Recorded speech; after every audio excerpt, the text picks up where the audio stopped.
जय जगन्नाथ सांगमाने आपण एठी देखि पारुथिबे एठी जो तिब्बत रो एरिया अछि तो एठी बहुत बड़ प्रोजेक्ट स्टार्ट होबारे आपण जानिथिबे चाइना निर्णय नेइजी कि दुनियार सबुठु बड़ डैम से करिवो भारत रो बॉर्डर पाखरे आउ भारत ए कथा को नहीं कंसर्न भी करिवो तो आउ सेति पई एबे एई खबर आसुची $77 बिलियन रो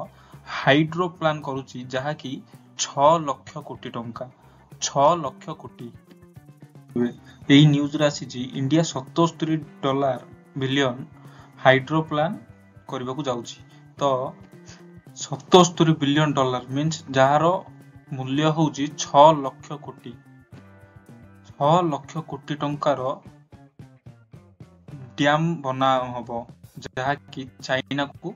काउंटर करा हबो डैम बनेबार प्लान अछि तो एटा आगामी 20 वर्षर प्लान करा हिजी तो एठी आपण देखि परथि India's power planning authority has drawn up 6.4 trillion means 6 lakh कोटी टंका transmission plan to move more than 76 gigawatt of hydraulic capacity from Brahmaputra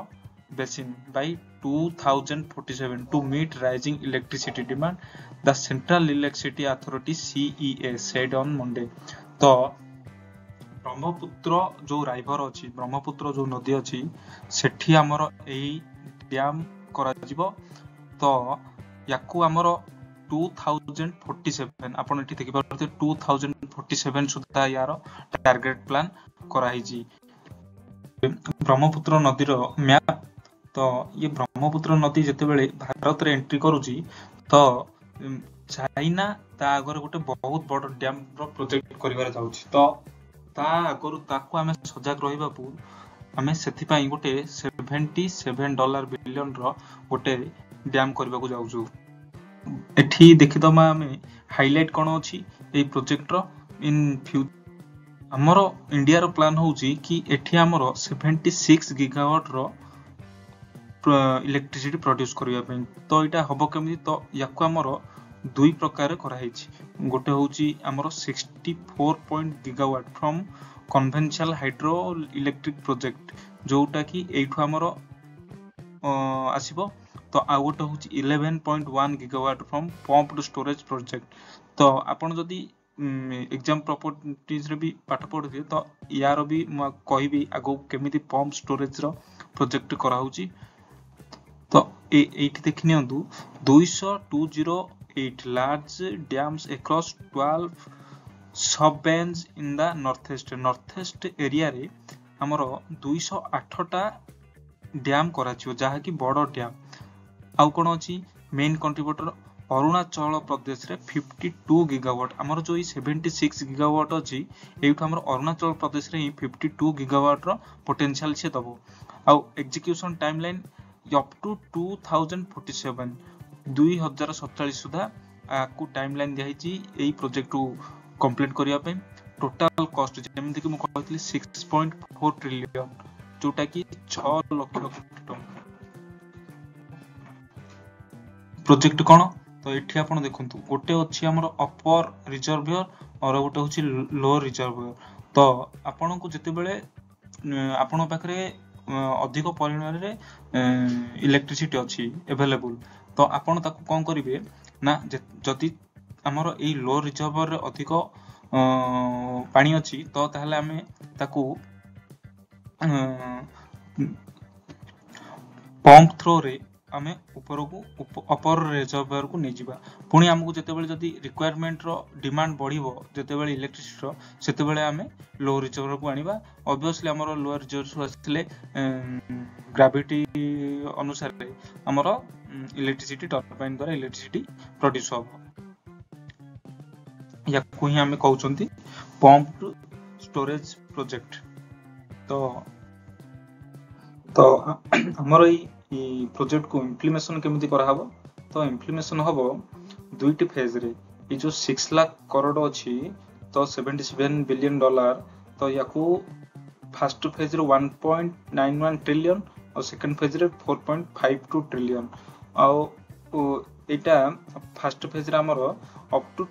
2035 2035 सुधा हमर फर्स्ट फेज कंप्लीट होबो और सेकंड फेज हमर 2035 रु 2047 ऑलमोस्ट 20 वर्ष दिया हिची ए प्लान को आउ एते बड़ प्रोजेक्ट पई कॉस्ट भी हमर गवर्नमेंट पाखरे नाही तो एथि पई प्राइवेट सेक्टर भी पार्टनरशिप करिवे तो NHPC NEEPCO SJVN and other public sector utilize will be separate most project support by private partners where possible. The plan heavily invested transmission corridor to link the remote northeast with India's national grid. तो आपण माने जानि परथुवे ये केते बड़ project China's project. China has launched a multi-dam hydropower cascade on the Yalung Tasangpo River. तो एई गोटे राइवर अछि जो थे कि से एई multi dam hydro power cascade करूची तो centre piece is the Medog hydro power station a 60 gigawatt project world's largest plant dams पृथ्वी रो दुनिया सबुठु बड़ डैम एटा से करबा को चाहूची जोटा कि 60 गीगावाट रो तो हमर इन्वेस्टमेंट केते थला $77 बिलियन रो तो तांकर इन्वेस्टमेंट होची $167 बिलियन माने तो आपण भाबी पारथि से माने ऑलमोस्ट केते गुण आगुआ गोटे बड़ प्रोजेक्ट करछन्ती तो officially decrees the run of the river project design generate power without storing large volume of water तो जो हमरो ब्रह्मपुत्र नदी अछि से run of the river the project design to generate power without storing large volume of water सेमाने कहबा कथा कि सेमाने पानी स्टोर करके रखिबेनी किंतु चाइना ऊपर कभी भरोसा नहीं सेमाने आगो कोन करि पारंती काहिना हमें पूर्वर भी देखि आछे however the design still allows control over timing and volume of downstream release तो स्पेशली ड्राई सीजन रे सेमान को पाखरे कंट्रोल रहइबो कि सेमाने रिलीज करिवे कि पानी स्टोर करिवे आउ रहला possible to manipulation of water flow obviously सेमान पाखरे भरोसा नहीं कि सेमाने केते बेले कोन करिवे sudden release could cause downfall sudden केते बेले रिलीज कर देबे तो सेटा हमर फ्लोड रे भी परिणत होई पारे तो lack of data sharing transparency सेमान त हमन सहित बेसी डाटा शेयरिंग करू नाहंती तो बेसिकली सेही थी पाई इंडिया रो ई प्रोजेक्ट टा आसुची दी हमर राइवर टा एई ग्लेशियर हमर आसीगी हमर एई दीपांग लोहिया एई जगह मैं आपको देखेबी आर रियल तस्वीर फोटो एटा देखिन एटा होची तारो रियल फुटेज तो एई एमिति कॉर्नर रे से एई नदी बुली की जाउची तो एठी से डैम करिवार प्रोजेक्ट करूची India aims to build a hydrostrategic deterrence matching China's upstream control with downstream regulation capacity तो जते बेले से डाउनस्ट्रीम आसीबो आम ऊपर तो आम पाखरे कंट्रोल रही परिबो कि आमे तक कोन करबा dams Arunachal Pradesh specially near the line of actual control लाक आर द सीजन स्ट्रेटेजिक एसेटिक एनासिंग कहिना आमे चाहूछु अरुणाचल प्रदेश रे काली की अधिक डैम हेई पारु कहीं ना जोटा कि हमरो आम पाखरे अधिक कैपेसिटी रहिबो कि आमे ताकू अधिक स्टोर करी रखि परिबु कि आमे ताकू बहुत अधिक मात्रा हैंडल करि परिबु बन्या जल को कि जदिबा एनी केस हमरो खरा दिने जोटा कि हमरो मोरबी समय रे जदिबा सी पानी रिलीज करिवोनी ताहले आम पाखरे भी डैम रे सेति कि पानी भी थिबो कि आमे ताकू रिलीज करि परिबा किंबा जदि चाइना केते बेले अधिक संगे संगे पानी रिलीज कर देला ताहले हम पाखे सेति कैपेसिटी थिबार अछि या अधिक सेति डैम थिबार अछि हम ताको स्टोर करि रखि परिबा जहा फल रे हमर बन्या रो संभावना कम होबो